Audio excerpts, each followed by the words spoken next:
ჩამოყალიბდებით და ქალბატონ სოფრონ საკმაოდ დიდ ხანს ვიმუშავეთ ნარკოპოლიტიკაზე და მე ვფიქრობ ეს იყო ერთ-ერთი წარმატებული მართულება, თანმიმდევრული, ეფექტურიც, რამაც ძალიან დიდი შედეგი მოგვცა, ისე რომ მასთან მუშაობის ვთქვათ სტილი მე ძალიან კარგად ვიცი და ვფიქრობ რომ ის იქნება ერთ-ერთი წარმატებული კომიტეტის საბჭოები. ჩვენი პირველი სტუმარი ლევან კობახიძე, უკაცრავად ლევან კობერიძე, ქართული ოცნება, საღამოშიდობისა. ლევან, მადლობა რომ იღებთ გადაცემაში მონაწილეობას. მე მაქვს პირველი კითხვა, აი იმ პათოსიდან გამომდინარე, რაც მოვისმინეთ, მაინტერესებს პროცესი თანამდებობებზე, კონკრეტული ადამიანების წარდგენის ოცნებამ გაიარა თუ არა ისეთი ემოციების გარეშე, ვთქვათ, წყენების გარეშე, რომელიც ვთქვათ, რაიმე ტიპის პროცესს სამომავლოდ რაღაცნაირად მისცემდა ბიძგს ნეგატიურს გუნდში, ანუ ყველაფერი რიგზეა. ნინო მოგესალმებით, მივესალმები თქვენს ტელემაყურებელს. რაც შეეხება ამ კითხვას, ქართული ოცნება არის ის პოლიტიკური ძალა და ის გუნდი, რომელსაც ხედავთ რომ ახასიათებს ძალიან გამჭვირვალედ ყველა იმ მიმდინარე პროცესებზე, პოლიტიკურ პროცესებზე, რომელიც არსებობს გუნდის შიგნით, მსჯელობა და შესაბამისად საზოგადოება ხედავს რომ ყოველგვარი ზედმეტი ინტრიგებისა და დაძაბულობის გარეშე ხდება იმ გუნდის ფორმირება, რომელიც შეუდგება მთლიანობაში საპარლამენტო მუშაობას. რაც შეეხება კონკრეტულ ადამიანებს, კონკრეტულ თანამდებობებს, ამასაც საზოგადოება ძალიან კარგად ხედავს, რომ თითოეულ თანამდებობაზე შერჩეული არიან ის ადამიანები, რომლებსაც ძალიან მაღალი კვალიფიკაცია ახასიათებს, საკმაოდ დიდი წარმატებული ბექგრაუნდი გააჩნიათ თავიანთ პროფესიულ ერთის მხრივ საქმიანობაში და მეორეს მხრივ ხედვები მომავალში საპარლამენტო სამუშაოსთან დაკავშირებით, რასაც ძალიან მალე იხილავს საქართველოს მოსახლეობა. რაც შეეხება კონკრეტულ ადამიანებზე თქვენ კითხვა დამისვით რაიმე წყენებთან დაკავშირებით, მინდა დამაჯერებლად გითხრათ, რომ აქ არანაირ ასეთ წყენებზე საუბარი არ არის, არის მუშა პროცესი და შესაბამისად ყველაფერი, ყველა საკითხის შეჯერება ხდება იმდაგვარად, რომ ქართული ოცნების გუნდმა იმუშაოს პირველ რიგში ეფექტიანად და მთელი იმ დანაპირების შესასრულებლად, რაც იქნა გაცემული წინასაარჩევნო პერიოდში. გუნდის ძალიან დიდი ნაწილი უცნობია ყოველ შემთხვევაში საზოგადოების დიდი ნაწილისთვის ჯერჯერობით წინასაარჩევნოთ ვერ მოხერხდა შესაძლოა ისეთი დოზით გაცნობა, როგორც თქვა ძველ შემადგენლობას იცნობდა აუდიტორია. მე მაინტერესებს თქვა კონკრეტულად სოფიო კილაძე, რა ნიშნით იქნა შერჩეული ერთ-ერთ საკვანძო პოზიციაზე, მას როგორც მე ვკითხულობ მის ბიოგრაფიაში აქვს შინაგან საქმეთა სამინისტროს აკადემიის, იგივე პოლიციის აკადემიის პრორექტორის გამოცდილება, ადამიანის უფლებების სფერო კი გაცილებით უფრო ფართო სფეროა, აი ვთქვათ, რამდენად შეძლებს ის ამ ტვირთის ზიდვას, რომელიც თემა, რომელიც ჯერ კიდევ საკმაოდ აქტუალურია ქვეყანაში და ბევრი მიმართულებაა გასაუმჯობესებელი. მინდა დაგარწმუნოთ, რომ თითოეული პიროვნება, ვინც შეირჩა შესაბამის პოზიციაზე, რა თქმა უნდა, განხილვების დროს იყო საუბარი სწორედ იმ მიმართულებებზე, რა მიმართულებებზეც მათ მოუწევთ მუშაობა და შესაბამისად ამ ადამიანებს გააჩნიათ კონკრეტული ხედვა. კონკრეტულად სოფოს აქვს ძალიან დიდი გამოცდილება ამ მიმართულებით მუშაობას, ამ მიმართულებით საზოგადოებრივ ორგანიზაციებთან, იქნება თუ სხვა მიზნობრივ სეგმენტებთან მუშაობის. შესაბამისად, იგი არის პროფესიონალი, მას აქვს ძალიან მკაფიო ხედვა, ყველან დაინახავთ ამ ხედვას, როდესაც კომიტეტის თავმჯდომარეები წარმოადგენენ შესაბამის წარდგენებს გააკეთებენ თავიანთი კომიტეტის და მოდით ვიმსჯელოთ, ძალიან კარგი იქნება ხოლმე, რომ ეს ყველაფერი, ეს მსჯელობა იქნეს გადატანილი იმ ველში, როდესაც კონკრეტული ეს ადამიანები წარმოადგენენ თავის ხედვას, თავის სამუშაო გრაფიკს, თავის სამუშაოს მიმართულებებს. უფრო ადვილი იქნება, ვიდრე წინასწარ მარჩიელობა ეს ადამიანები შეეფერებიან თუ არ შეეფერებიან ამ თანამდებობებს. მე გარწმუნებთ, რომ ქართული ოცნების მიერ წარდგენილი ყველა თანამდებობის პირი საპარლამენტო შეესაბამება და აქვს ის კვალიფიკაცია, რასაც საჭიროებს ის სამუშაო პროცესი, სადაც ისინი იმუშავებენ. ლევან, აი ოცნების განსაკუთრებით ახალ შემადგენლობას აშკარად ეტყობა სურვილი, რომ სწრაფად დადგეს უკვე სამუშაო პერიოდი. მე მაინტერესებს პირადად თქვენი ხედვით, რა უნდა იყოს ის პირველი ნაბიჯები, რომელსაც სადაც გადადგავს ოცნება უკვე პარლამენტში, მას შემდეგ რაც თავის ადგილებზე, თქვათ, მოხვდება ყველა წარდგენილი კანდიდატი მთავრობაში თუ საპარლამენტო პოზიციებზე. საიდან უნდა დაიწყოთ? უნდა იყოს თუ არა ეს ნომერი პირველი საკონსტიტუციო ცვლილებები? პირველ რიგში რაც ახასიათებს ქართული ოცნების განახლებულ გუნდს და რა პათოსი და შემართებაც არის პირველ რიგში გუნდში საპარლამენტო მუშაობასთან დაკავშირებით, ეს არის პროფესიონალიზმი და ეს არის საკითხებზე ძირეული, ძირფესვიანი მსჯელობის სურვილი. ანუ ჩვენ მოწოდებული ვართ და ჩვენი მთავარი, ესე რომ ვთქვათ, ნიშანთვისება, რითიც ახალი პარლამენტი იქნება გამორჩეული, იქნება სწორედ ნებისმიერ საკითხზე ძალიან ღრმა და პროფესიული მსჯელობა, ყოველგვარი ემოციების, ყოველგვარი გარე ფაქტორებზე რეაგირების გარეშე. ეს იქნება ყველაზე მთავარი, რაც გამოარჩევს ახალ საპარლამენტო მუშაობას. მეორე მხრივ, ჩვენ ვთვლით, რომ პარლამენტი უნდა იყოს ის ადგილი, სადაც და ეს არის კიდევაც კონსტიტუციით პარლამენტის მთავარი ფუნქცია, უნდა ხდებოდეს ქვეყნის განვითარების, როგორც შიგნით, ისევე ქვეყნის გარეთ ვექტორების განსაზღვრა და შესაბამისად ძალიან მიზანმიმართული სამუშაოს დაგეგმარება, რომელიც შემდგომში უნდა აისახოს კანონშემოქმედებით მუშაობაში, რომელიც უნდა აისახოს საზოგადოების ყველა დაინტერესებულ მიზნობრივ სეგმენტთან მუშაობაში და ეს უნდა იყოს ძალიან მაღალპროფესიონალური მუშაობა. ამაში ჩვენ დაგვეხმარება როგორც გუნდის შიგნით დაგროვილი უკვე საკმაოდ დიდი პოლიტიკური გამოცდილება, ასევე ის პროფესიული გამოცდილება, რომელიც ქართული ოცნების გუნდის წევრებს ლევან, აი ეს ზოგადი ნაწილი, რაც შეეხება კონკრეტიკას, საკონსტიტუციო ცვლილებები, იქნება თუ არა ნომერი პირველი ამოცანა ამ თემის მოწესრიგება ქართული ოცნებისთვის. საბოლოოდ მოწესრიგება ისეთ დონეზე, რომ კიდევ 4 წლის განმავლობაში ეს თემა ხელახლა არ დადგეს დღის წესრიგში.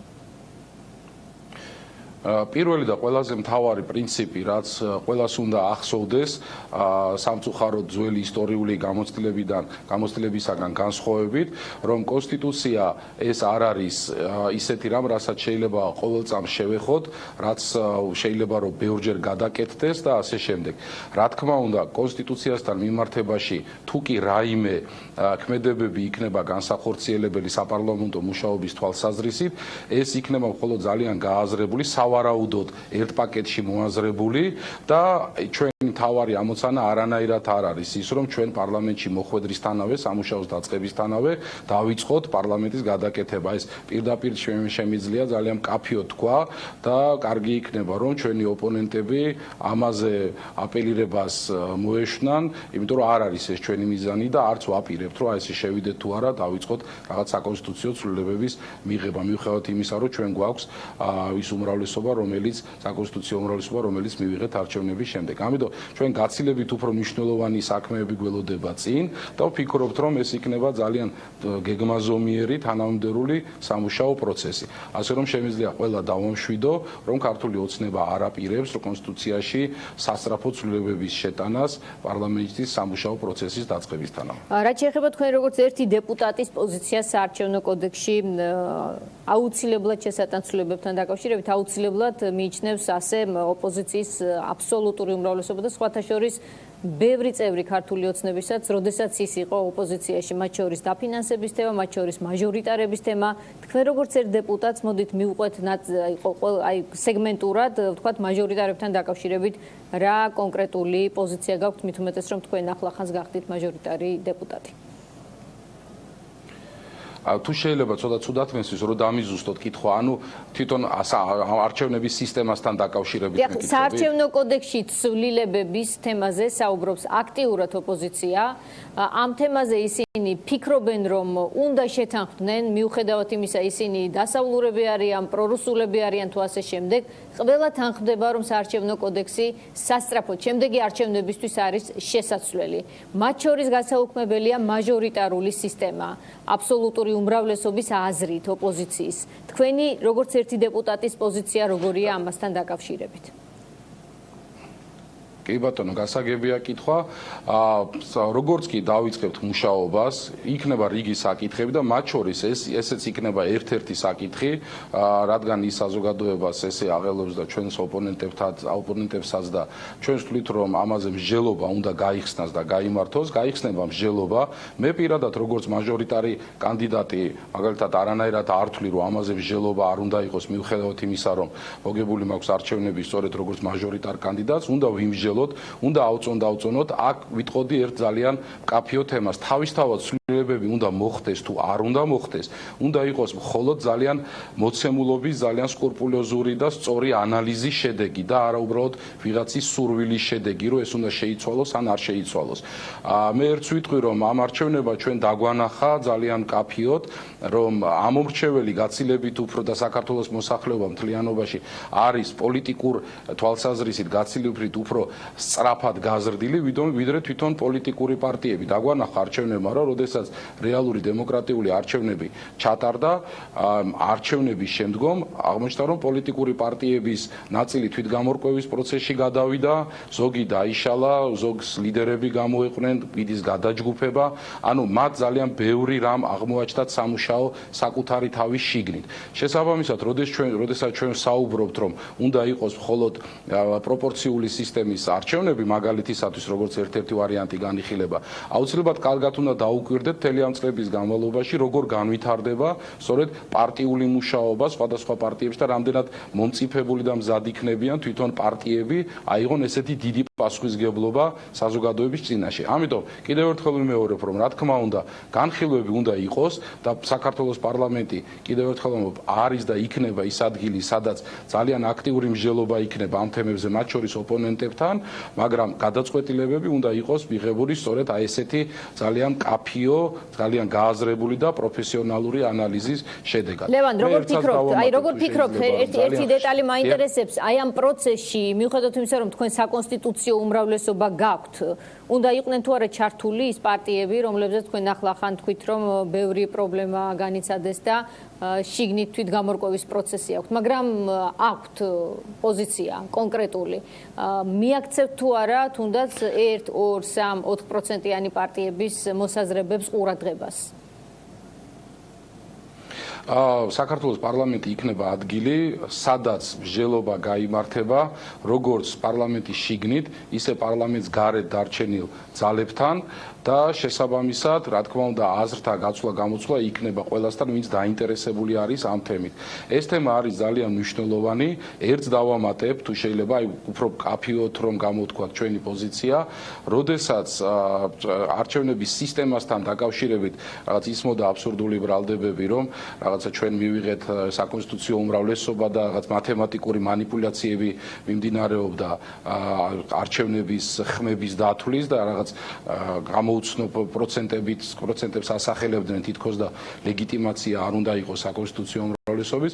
ძალიან მარტივ მაგალითი მინდა მოგიყვანოთ, ეხლა ხან დამთავრდა ამერიკის შეერთებულ შტატებში არჩევნები და ძალიან საინტერესო ჩვენი ოპონენტების გასაწმილებლად ძალიან საინტერესო ციფრები მინდა მოგიყვანოთ, რომლებიც მე ძალიან მიყვარს. გამარჯვებულმა კანდიდატმა ტრამპმა მიიღო აბსოლუტური რაოდენობით 200,000 ხმით ნაკლები, ვიდრე მისმა კონკურენტმა ჰილარი კლინტონმა, მაგრამ იგი გახდა ამერიკის შეერთებული შტატების პრეზიდენტი და არა მარტო იგი, არამედ რესპუბლიკელებმა წაიღეს ძალიან თითქმის მთელი პოლიტიკური, ასე ვთქვათ, თანამდებობები ამერიკის შეერთებულ შტატებში. ამიტომ რატომ? იმიტომ რომ იქ არის ესეთი სისტემა. საქართველოშიც არის და იყო ესეთი სისტემა, შესაბამისად ჩვენ მივიღეთ საკონსტიტუციო უმრავლესობა, ამიტომ ეს საუბრები ერთხელ და სამუდამოდ საერთოდ უნდა დამთავრდეს. რაც შეეხება მომავალში რაიმე ცვლილებებს, რა თქმა უნდა, ჩვენ ვიმსჯელებთ ამას ამ თემაზე ყველა ჩვენ ოპონენტებთან, თანამოაზრეებთან ერთად და საზოგადოებასთან ერთად ფართო კონსენსუსის საფუძველზე აუცილებლად მივიღებთ შესაბამის გადაწყვეტილებას. ლევან, დღეს გამოქვეყნდა NDI-ის შეფასება და რეკომენდაციები საარჩევნო პროცესთან დაკავშირებით. ეს არის ამერიკის ეროვნულ დემოკრატიული ინსტიტუტი. იქ არის ერთი დეტალი, რაზეც მე მინდა თქვენ კითხოთ. ოცნება მთლიანი შემოწირულობების 66% მიიღო ჯამში, როგორც აღმოჩნდა და ჯამურად ყველა სხვა პარტიაზე მეტი დახარჯა. გამოდის თუ არა, რომ ძირითადად ოცნებამ, შეიძლება თუ არა ამას ასეთი ინტერპრეტაციაც მივცეთ, რომ ოცნებამ ფინანსურადაც მოიგო ეს არჩევნები და დიდი წილი ჰქონდა ფინანსებსაც. მოდით ესე ვთქვათ, რომ რეალობას ნუ გავექცევით. ქართული ოცნება არის მართველი პარტია. ქართული ოცნება არის ის პოლიტიკური ძალა, რომელსაც ენდობა თითქმის ყოველი მეორე მოსახლე საქართველოში. შესაბამისად, ქართული ოცნება არის ის ძალა, რომელიც არის ლიდერი და ლიდერშიპი გარკვეულწილად გულისხმობს კიდევაც მათ შორის დაუშვათ ფინანსურ ნაწილსაც. ანუ მე ვერანაირად ვერ ვიტყვი, რომ აქ კამპანიის თვალსაზრისით ფინანსებს ჰქონდა რაიმე გადაწყვეტი მნიშვნელობა, თუმცა ციფრები თქვენ გაქვთ, ყველამ დაინახა ის კამპანია, რაც იყო წარმოებული, ყველაზე მთავარი, რაც იყო ქართული ოცნების კამპანიაში, იყო სწორედ ის, რომ ჩვენ ვიყავით სწორედ ამომრჩეველზე ორიენტირებულები. ჩვენ კარგად გვესმის მოსახლეობის, ჩვენი კამპანია და ჩვენი დაპირებები იყო არა უბრალოდ სიდან და ჰაერიდან მოტანილი ციფრები, არამედ ეს იყო ძალიან პრაგმატულად გათვლილი გეგმები, მათ შორის ის 4 პუნქტიანი გეგმა, იცით თქვენ მთავრობის, რომელიც უკვე ხორციელდება არათუ წინასაარჩევნო დაპირება. ამდენად ჩვენ ვესაუბრებოდით ჩვენს ამომრჩეველს და შესაბამისად მთელი კამპანია იყო დაგეგმილი სწორედ ამ მხრივ. და ბუნებრივია, რომ სხვა პარტიებს, რომლებიც გარკვეულ სეგმენტებზე იყვნენ უფრო მეტად ორიენტირებულები, იმიტომ რომ მათ არ აქვთ თავის-თავისი ის შესაძლებლობა, რომ ესეთი მასშტაბური, ასე ვთქვათ, სეგმენტური მუშაობა ეწარმოებინათ ამორჩევლად, ბუნებრივია, რომ სავარაუდოდ ისინი მიმართავდნენ რაღაც გარკვეულ სეგმენტებს და მათი დანახარჯი იყო შესაბამისად გაცილებით ნაკლები. ხოლო ქართული ოცნება არის მართველი გუნდი, ის არის მთელი ქვეყნის სამსახურში, ესაუბრება მთელი საქართველოს მოსახლეობას და ბუნებრივია, რომ ეს დიალოგი და კომუნიკაცია ითხოვს შესაბამის დანახარჯს.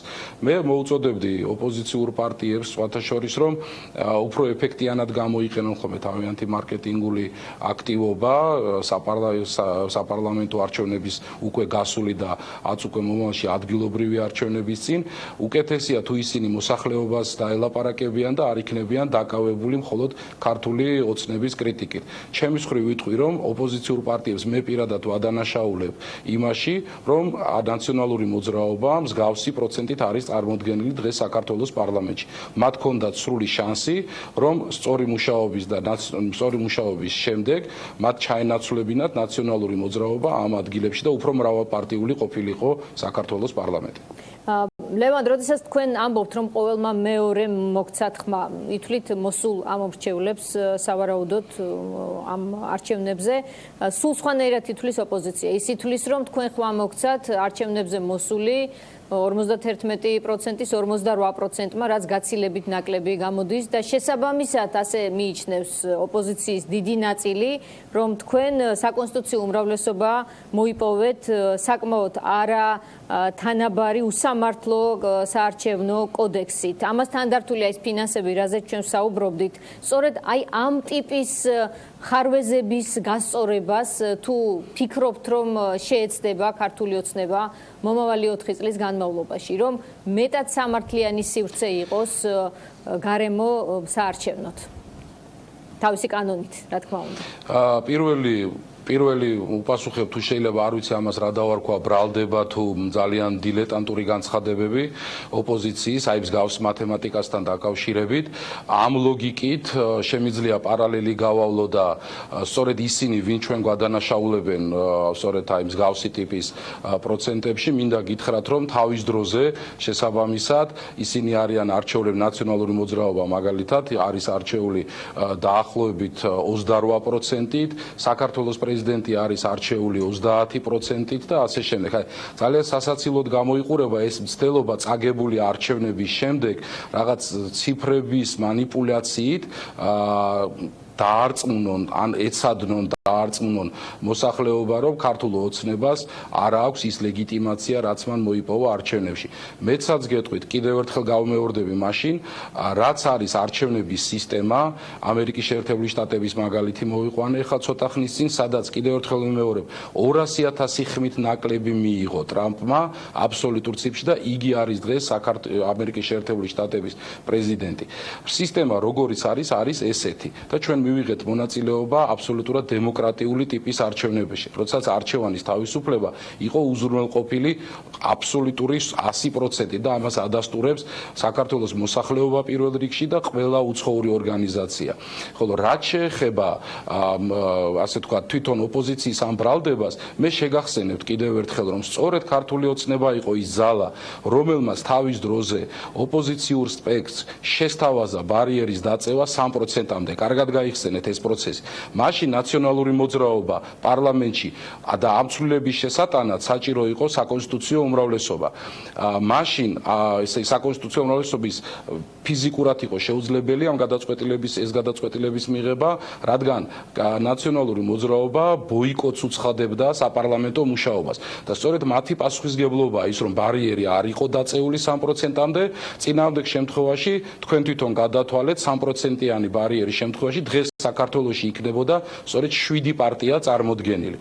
ამიტომ ძალიან გთხოვთ, რომ თუ კი ჩვენ საუბრობთ ხოლმე მსგავს ტიპის თემებზე, მხოლოდ ცარხვრივად არ ვისაუბროთ, არამედ ყველა დეტალი გავიხსენოთ და ამ ყველა დეტალის გახსენების შემდეგ უკვე ძალიან ნათელი გახდება თუ რეალურად ვის აქვს ლეგიტიმაცია ხალხის მხრივ, ვინ იყო სწორედ წინააღმდეგი და ვინ ბოიკოტირებდა იმას, რომ მრავალპარტიული ყოფილიყო საქართველოს პარლამენტი თავისი წარმომადგენლობით და დღეს უკვე ეს არის წაგებული ბრძოლის შემდეგ ამორჩევლის წინაშე ცოტათი თავის გამართლების პროცესს უფრო გავს, რომ რაღაცნაირად ქართულ ოცნებას გადააბრალონ თავიანთი ის მარცხი, რომელიც იწვნიეს არჩევნების დროს. როდესაც თქვენ თქვით რომ ამბობთ, რომ ოპოზიციურ პარტიებს, რომლებსაც კრიზისი დაუდგათ რეალურად ამ არჩევნების შემდეგ, ბევრი აქვს შიგნით სამუშაო, თუ შეგიძლიათ მითხრათ, რა აქვს გამარჯვებულ პარტიას სამუშაო?